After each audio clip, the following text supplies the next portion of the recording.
I had only fought elections for my mother and brother in Raebareli and Amethi before that. ഞാനിവിടെ തെരഞ്ഞെടുപ്പിന് പോരാടുന്നതിന് വേണ്ടി വന്നപ്പോൾ അതിനു മുൻപ് എന്റെ അനുഭവം മുഴുവൻ എന്റെ സഹോദരനും വേണ്ടി അമ്മയ്ക്കും വേണ്ടി റായ്ബറേലിയിലും അമേഠിയിലും എല്ലാം തെരഞ്ഞെടുപ്പ് പ്രവർത്തനങ്ങൾക്ക് നേതൃത്വം കൊടുത്ത ഒരു അനുഭവമേ ഉണ്ടായിരുന്നുള്ളൂ. And before coming here, my brother told me, this is Kerala, you have to fight it differently here. പക്ഷെ ഞാനിവിടെ എത്തുന്നതിന് മുമ്പായിട്ട് എന്റെ അമ്മ എന്നോട് പറഞ്ഞു, ഇത് കേരളമാണ്, കേരളത്തിൽ വ്യത്യസ്തമായ രീതിയിൽ തെരഞ്ഞെടുപ്പിനെ നേരിടേണ്ടി വരും. And he told me, in this election you have to leave everything to the booth workers and to the local. അതുപോലെ തന്നെ എന്റെ സഹോദരൻ പറഞ്ഞത് ഈ തെരഞ്ഞെടുപ്പിൽ നിങ്ങൾക്ക് എല്ലാം ഈ നാട്ടിലെ ബൂത്തിലെ നേതാക്കന്മാർക്ക് നമ്മൾ വിട്ടുകൊടുക്കേണ്ടി വരും.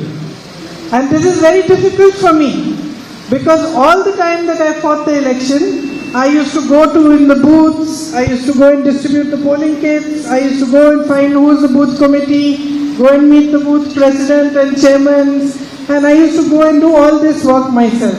അത് എനിക്ക് വ്യത്യസ്തമായ അനുഭവമാണ്. പക്ഷേ കാരണം ഇതിനു മുൻപെല്ലാം തെരഞ്ഞെടുപ്പുകളിൽ ഞാൻ തന്നെ നേരിട്ടാണ് ബൂത്തുകളിൽ ചെന്നിരുന്നത്, ബൂത്തിലെ കിറ്റുകൾ കൊടുത്തിരുന്നത്, ബൂത്തിലെ ഭാരവാഹികൾ കണ്ടിരുന്നത്, അതെല്ലാം ഞാൻ തന്നെ നേരിട്ട് ചെയ്യുകയായിരുന്നു. അപ്പൊ അതുകൊണ്ട് എനിക്കൊരു വ്യത്യസ്തമായ അനുഭവമായിരുന്നു.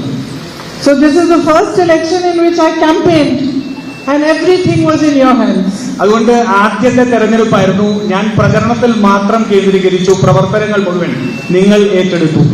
For me it was a very new experience. എന്നെ സംബന്ധിച്ചോളം ഏറ്റവും പുതിയ ഒരു അനുഭവമായിരുന്നു അത്. And I must say that it was a very beautiful experience.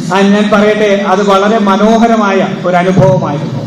Because although I myself was worried because I was leaving everything to my colleagues and to all of you and not knowing every little detail, but I saw how you worked. എനിക്ക് ചെറിയ ആശങ്കകളുണ്ടായിരുന്നു. കാരണം ഞാനല്ല ചെയ്തത്, എല്ലാം മറ്റുള്ളവരെ ഏൽപ്പിക്കുന്നു എന്നുള്ള ഒരു ആശങ്ക എനിക്കുണ്ടായിരുന്നു.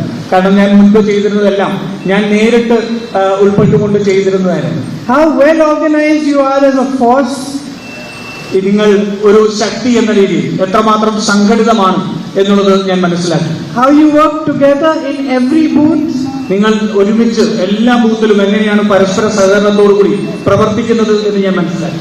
And how you motivated people to vote for the Congress, to vote for me and to come together and come out and vote during this election. നിങ്ങൾ കോൺഗ്രസിന് വേണ്ടിയും എനിക്ക് വേണ്ടിയും ജനങ്ങളെ വോട്ട് ചെയ്യിപ്പിക്കുന്നതിന് എങ്ങനെയാണ് അവരെ അധികം സ്വാധീനിച്ചതെന്നും അവരെ കൂട്ടത്തോടെ ബൂത്തിലെത്തിക്കാൻ വേണ്ടി പ്രവർത്തിച്ചത് എന്നുള്ളതും ഞാൻ മനസ്സിലാക്കുന്നു.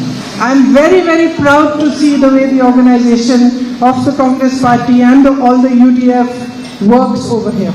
ഈ UDFന്റെയും കോൺഗ്രസ് സംഘടനയുടെയും സംഘടനാ പ്രവർത്തനം എത്രമാത്രം ശക്തമായിട്ടാണ് പോയത് എന്ന് മനസ്സിലാക്കുന്നതിൽ എനിക്ക് വലിയ അഭിമാനമുണ്ട്.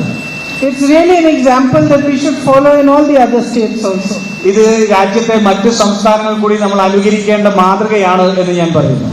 So the first and most important thing I want to say to all of you is thank you very, very much from my heart for all the hard work you put in. അതുകൊണ്ട് ഏറ്റവും ആദ്യം ഞാൻ പറയേണ്ടത് എന്റെ ഹൃദയത്തിന്റെ അടിത്തട്ടിൽ നിന്നുകൊണ്ട് നിങ്ങളോട് നിങ്ങളുടെ പ്രവർത്തനത്തിന്, നിങ്ങൾ ഇട്ട എഫേർട്ടിന് ഞാൻ നന്ദി രേഖപ്പെടുത്തുകയാണ്.